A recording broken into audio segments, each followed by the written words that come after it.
Hello, Google. Chris. Hello. Hello, Galaxy. I'm Chris Pirillo. This is my view in fewer than two. Google making waves. No, wait. No.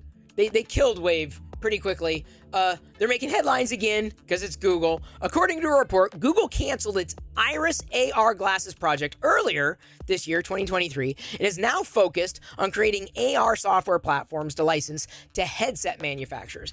This is, at least as far as Google's concerned, smart, because there's no way they're going to be able to catch up with what Apple is doing with their headset or spatial computing device, whatever Apple wants to call it, because I guess Apple may run into a trademark issue with calling it a Vision Pro.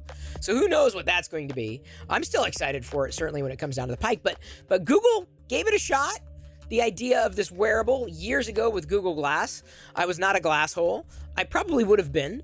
I've been called something that sounds similar to that word, but there's just not a chance that Google would be able to compete head-to-head. So the only thing they could effectively do to keep their platform relevant is to give it away. So I believe, unless there's, a dark horse out there that we don't know of yet, just, coming up from behind, Samsung is probably going to be the biggest competitor to Apple, at least as far as that goes, because honestly, Samsung's the biggest competitor as far as the iPhone and the iPad is concerned.